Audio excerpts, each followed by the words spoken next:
بسم اللہ الرحمن الرحیم۔ ماہ شوال جو کہ امام جعفر صادق علیہ السلام کی شہادت سے منسوب مہینہ ہے، ہم اس مہینے میں اپنے چھٹے امام کی معرفت کے لیے زیادہ سے زیادہ وقت نکالنا چاہیے، اور یہ امام کی طرف سے امام کا یہ حق ہے، اور امام کی طرف سے خدا کی طرف سے ہم پہ فرض ہے کہ اگر ہم ان کے چاہنے والے ہونے کا دعویٰ کرتے ہیں تو ہمیں اپنے امام کی حقیقی معرفت ہونی چاہیے تاکہ ان کی حقیقی محبت ہمارے دل و دماغ میں جاگزی ہو سکے۔ تو اصل میں ائمہ معصومین کی غربت اور مظلومیت جو ہے خود ان کی ظاہری حیات تک محدود نہیں ہے، بلکہ کئی سال گزرنے کے باوجود آج بھی ان کی سیرت کے اہم ترین بلکہ اصلی ترین پہلوؤں کی طرف لوگوں کی توجہ ہی نہیں ہے، اور یہ تاریخی مظلومیت کا سلسلہ جو ہے جاری ہے۔ آج میں امام علیہ السلام کی زندگی کے ایک ایسے پہلو کے متعلق بتانا چاہتی ہوں کہ جس کے بارے میں اکثر لوگ ناواقف ہیں، جو کہ ان کے چاہنے والوں کا دعویٰ تو کرتے ہیں لیکن امام کی زندگی کے اس بنیادی پہلو سے ناواقف ہیں، اور یہ وہ پہلو ہے جس کو کہ میں بیان کر رہی ہوں علی خامنہ رہبر معظم کی کتاب 250 سالہ انسان، اس میں سے میں آپ کے سامنے بیان کروں گی تاکہ امام کی معرفت میں اور ان کی جو مجاہدانہ کوششیں ہیں ہمیں ان کی کچھ معرفت ہو سکے۔ تو اس سلسلے میں جو علی خامنہ رہبر معظم ہے وہ یہ لکھتے ہیں کہ تمام ائمہ علیہم السلام کی زندگی جو ہے یہ مجموعی طور پر ایک مسلسل اور طویل تحریک ہے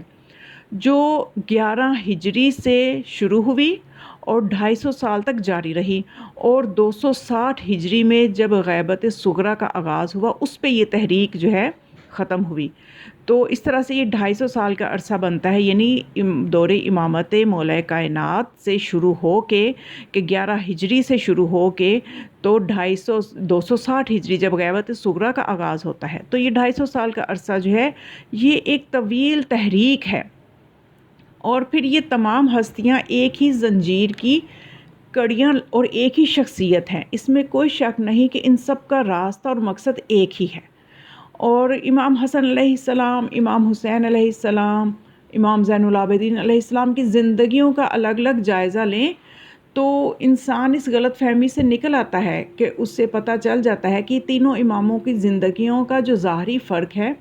یہ ایک تضاد کی طرف نشاندہی نہیں ہے، بلکہ ان تمام ائمہ کی زندگیوں کو ایک انسان کے طور پہ فرض کر کے 250 سالہ انسان کے جس نے 250 سال عمر پائی ہو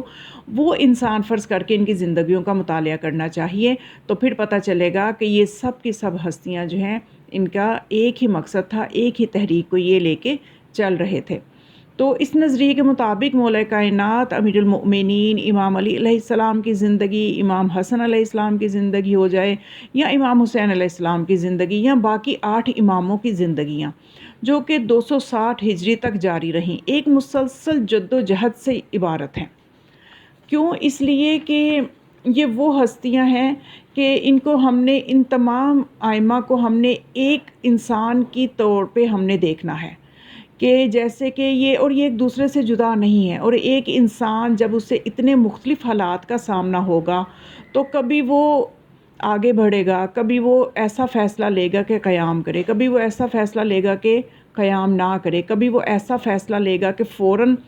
سے رد عمل کا اظہار کرے، کبھی وہ ایسا فیصلہ لے گا کہ خاموشی رہنا ہی بہتر ہے۔ تو یہ ایک انسان کی زندگی کے طور پہ ائمہ کی زندگی کو دیکھیں تو پھر پتہ چلے گا کہ یہ ایک دوسرے سے جدا نہیں ہے، کلہم نور واحد، یہ سب کے سب ایک ہی نور کی حقیقت ہیں، اور پھر ایک ہی عمل کی جانب ان سب کی کوشش جو ہے وہ رواں دواں ہے۔ اور اس 250 سالہ جو زندگی ہے اس میں ائمہ معصومین نے جو بھی کام انجام دیے ہیں گویا وہ ایک ہی انسان نے ایک ہی ہدف کی خاطر ایک ہی نیت سے مگر مختلف طریقوں سے انجام دیے ہیں، بس اس چیز کو سمجھنے کی ضرورت ہے۔ تو اسی چیز کو آج ہم امام جعفر صادق علیہ السلام کے حوالے سے دیکھتے ہیں کہ امام علیہ السلام کے جو دور تھا اس میں دور امامت میں شروع کے جو 10 سال تھے وہ سکون کا دور تھا کہ اس میں جو بنی امیہ والے تھے ان کی بنی عباس سے چپکلش تھی، جس کی وجہ سے وہ امام علیہ السلام کی ذات سے غافل رہے، اور امام علیہ السلام کو موقع ملا اور انہوں نے شروع کے 10 سالوں میں اسی ایک ہدف کے لیے، یعنی وہ کون سا ہدف؟ علوی حکومت کا قیام، الہی حکومت کا قیام، اس کی خاطر آپ نے کوششیں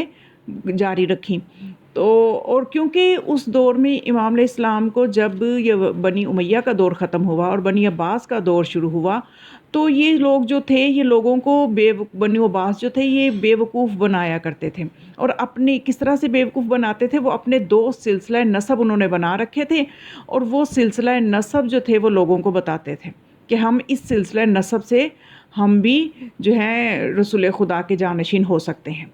وہ کس طرح کے سلسلہ نسب بتایا کرتے تھے؟ ایک وہ نسبی سلسلہ انہوں نے یہ بنا رکھا تھا کہ بنی عباس جو تھے وہ یہ کہتے تھے کہ ہم عباس کی اولاد میں سے ہیں، یعنی جو رسول خدا کے چچا ہیں۔ یعنی انہوں نے اپنے لیے دو قسم کے جو سلسلے بنائے تھے، ایک تو وہ کہتے تھے کہ ہم پیغمبر اکرم کے چچا جناب عباس کی اولاد میں سے ہیں، اور چونکہ پیغمبر اکرم کی وفات کے بعد خلافت کے حقدار بنو ہاشم تھے، اور بنو ہاشم میں سب سے عمر رسیدہ اور بزرگ شخصیت جناب عباس تھے، لہٰذا پیغمبر اکرم کی وفات کے بعد آپ کی خلافت پر جناب عباس کا حق تھا،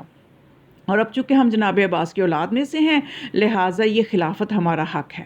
اور ان کا یہ دعویٰ جو تھا، ایک طرف سے یہ تھا، اور دوسری طرف سے وہ یہ سلسلہ بھی بیان کرتے تھے جو کہ رہبر معظم نے اپنی کتاب 250 سالہ انسان میں لکھا ہے، کہ وہ یہ بیان کرتے تھے کہ ہم علی عباسی کی اولاد میں سے ہیں، یعنی علی عباسی کون؟ جو کہ علی بن عبداللہ بن عباس کی اولاد میں سے ہیں۔ یہ بات کسی طور پہ ان کی اس طرح سے ٹھیک تھی کہ وہ علی عباسی کے پوتے یا بیٹے تھے یہ بنو عباس، اور علی بن عبداللہ بن عباس جو تھے وہ محمد بن حنفیہ کے شاگرد تھے، یعنی یہ اپنے آپ کو علی عباسی اس طرح سے کہتے تھے کہ جو علی تھے وہ جو تھے وہ عبداللہ کے بیٹے تھے، اور عبداللہ جو ہیں وہ عباس کے بیٹے تھے، اور علی بن عبداللہ بن عباس جو ہیں وہ محمد بن حنفیہ کے شاگرد تھے، اور محمد بن حنفیہ امیر المؤمنین علی بن ابی طالب کے بیٹے تھے۔ اور اس طرح سے حضرت علی علیہ السلام چونکہ دماد پیغمبر تھے اور خلافت پیغمبر آپ کا حق تھا وہ مولا علی علیہ السلام کو ملی، تو ان کے بعد وہ اس خلافت کو محمد بن حنفیہ کی طرف پلٹاتے تھے، نہ کہ مولا حسن اور مولا حسین کی طرف۔ تو اس طرح سے جب محمد بن حنفیہ کی طرف پلٹاتے تھے تو اپنی طرف لے آتے تھے خلافت کو، کہ چونکہ محمد بن حنفیہ کے شاگرد جو تھے وہ علی بن عبداللہ بن عباس تھے، تو اس لیے ہم چونکہ علی عباسی ہیں تو ہم خلافت کے حقدار ہیں، خلافت ہمارا حق ہے۔ تو اس طرح سے یعنی انہوں نے اس دور میں، یعنی جب بنو عباس کا دور شروع ہوا تو پھر امام جعفر صادق علیہ السلام کے لیے بھی سختیاں شروع ہو گئیں۔ شروع کے 10 سال تو آپ کے لیے سکون کے تھے، آپ نے اپنے منصب کے لیے، اپنی مقصد کے لیے، الہی مقصد کے لیے اپنے امامت کے فرائض کو انجام دیا، لیکن جب بنو عباس آ گئے تو پھر امام علیہ السلام کے لیے بھی وہی مشکلات پیدا ہو گئیں جو باقی ائمہ کے لیے تھیں۔ تو اس حوالے سے تھوڑا سا امام علیہ السلام کے حوالے سے طبری میں، اگر میں آپ طبری میں سے جو تاریخ مشہور جو کہ مورخ ہے اس کی تاریخ آپ کے سامنے بیان کروں تو اس میں یہ لکھا ہے کہ امام جعفر صادق علیہ السلام اپنے دور امامت کی شروع کے 10 سال مسلسل بنو امیہ کے خلاف جد و جہد کرتے رہے، اور اس دوران امام کی یہ جد و جہد اور جنگ جو تھی یہ کھلے عام تھی، یعنی اس دوران امام نے تقیہ سے کام نہیں لیا،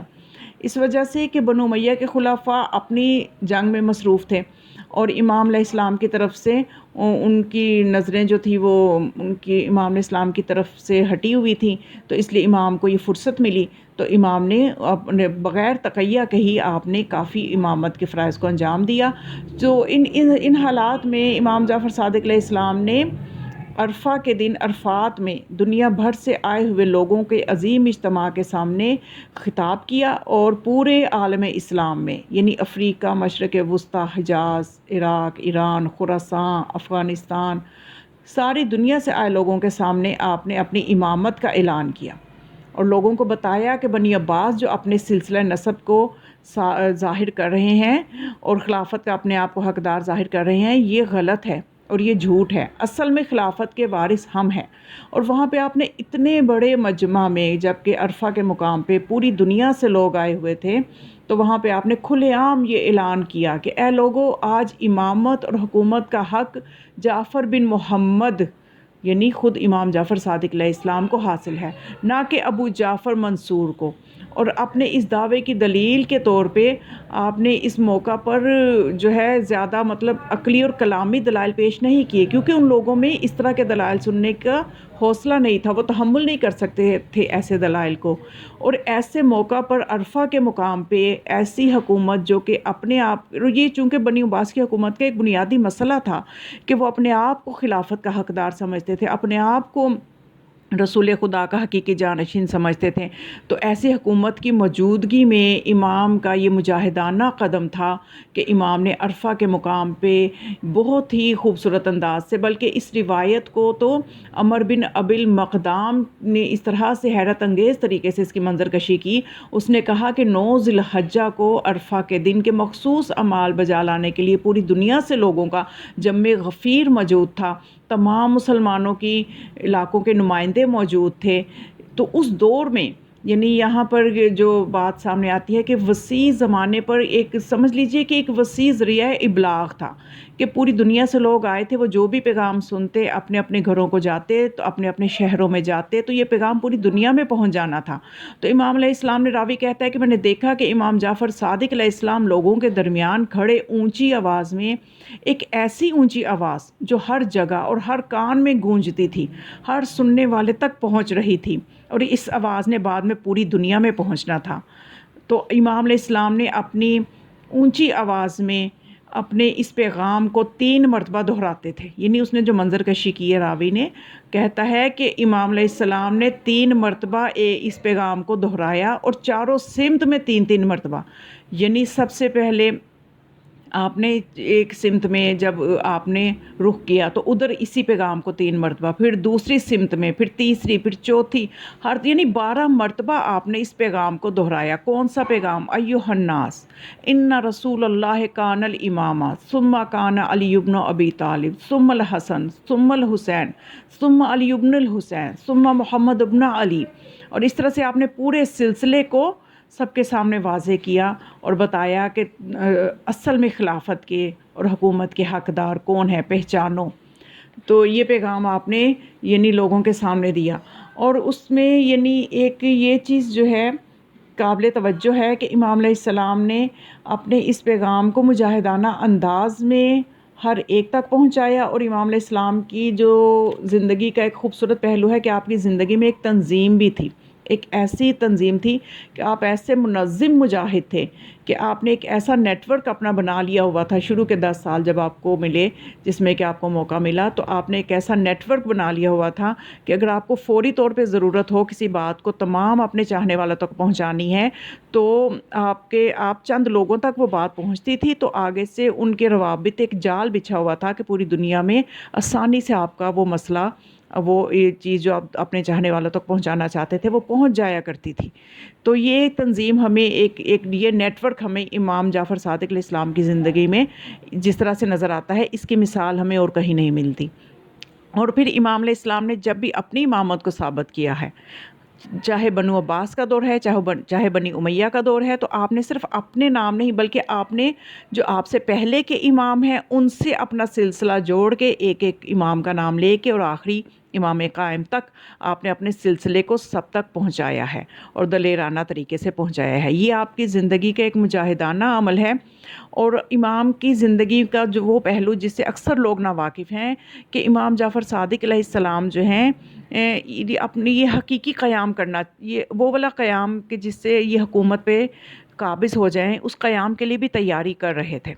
امام چاہتے تھے کہ ایک ایسا انقلاب آ جائے، آپ کے چاہنے والے اس طرح سے آپ کا ساتھ دیں، ایسا انقلاب آ جائے کہ آپ حکومت کو بنی عباس سے لے لیں، اور جو حقیقی وارث تو آپ ہی ہیں حکومت کے، تو ایک الہی حکومت قائم ہو تاکہ جو اصل دین ہے وہ لوگوں تک پہنچے، کیونکہ بنو عباس جس دین کی ترویج کر رہے تھے وہ تو دین الہی تھا ہی نہیں، وہ تو اپنی مرضی کے دین کی ترویج کر رہے تھے۔ تو امام کی زندگی میں ایک کوشش موجود ہے کہ آپ نے مجاہدانہ طور پہ ایک ایسا لشکر ترتیب دے رہے تھے، لیکن اسی دوران بنی عباس جو ہیں انہوں نے